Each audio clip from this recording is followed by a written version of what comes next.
How's it going today, guys? I just want to get on here real quick to share a deeper understanding of repentance that was revealed to me. So, if you guys remember, I showed this finance book before. You know, budget, all that type of stuff goes in here. But at some point, it goes completely blank. This is where complacency and comfortability stepped in. And, you know, I was thinking, I was doing all this for a reason.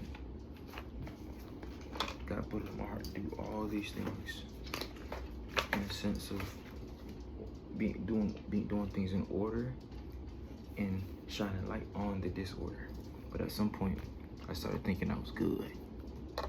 You know what I mean? And when I started catching the drift of the disorder seeping its way back into my life, again, this is where most of us go wrong. We take a remorseful way of acting.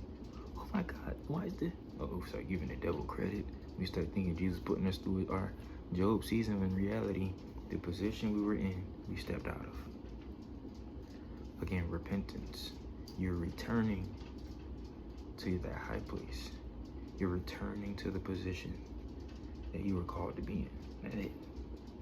So if you're doing all these things to keep your life in order and you stop doing it, again, if you're at a 90-degree angle and you hit 89, a lot of times, since we don't see the harm in it, we don't receive it as harm.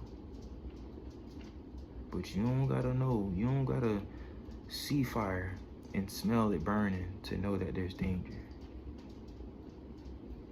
But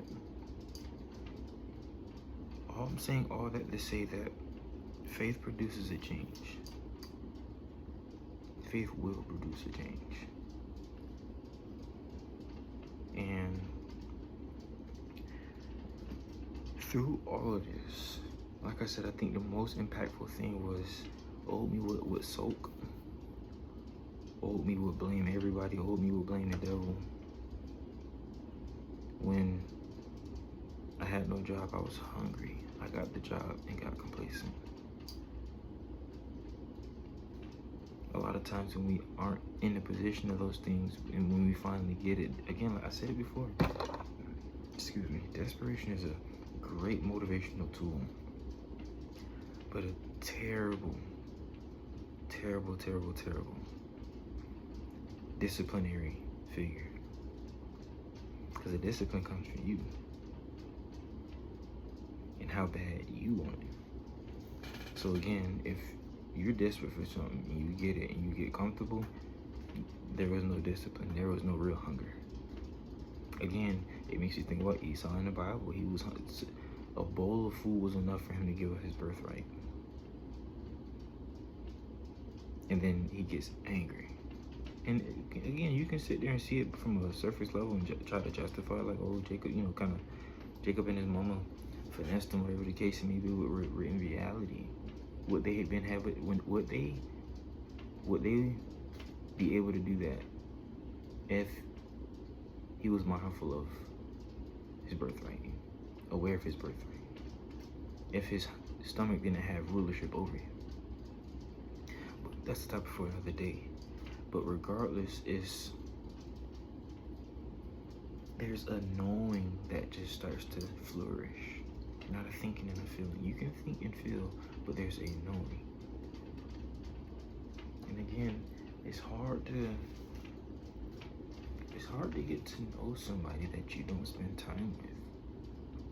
I don't care how well you think you know someone. If you're not reaching out to them, checking up on them, talking to them, all you're gonna do is think and feel and assume that you know them. You're gonna see posts that they post, laugh at it, and think you relate. And in reality, you may spend a day with them and see that y'all don't relate at all. Why? Because you're never actually getting involved. You know what I mean? And me and my twin was talking about it. There's this aspect of grace that I've been sharing with so many people, because the people who don't know aren't the people that you should be worried about. It's the people who do know. You know what I mean? I'm sitting there walking around a bunch of people that don't read the Bible, all this type of stuff. I was like, man, literally, I get why he said, Father, forgive them, for they know not what they do. Because they don't. They're not really reading. They're not even in search of it. You know what I mean? It's just like, even if I were to put it in the plainest of views, the best thing I can do is understand that I may be the only Jesus that they see. I may be the only Bible that they're reading. You know what I mean? So, y'all take that for food for thought, man. Y'all have a blessed night.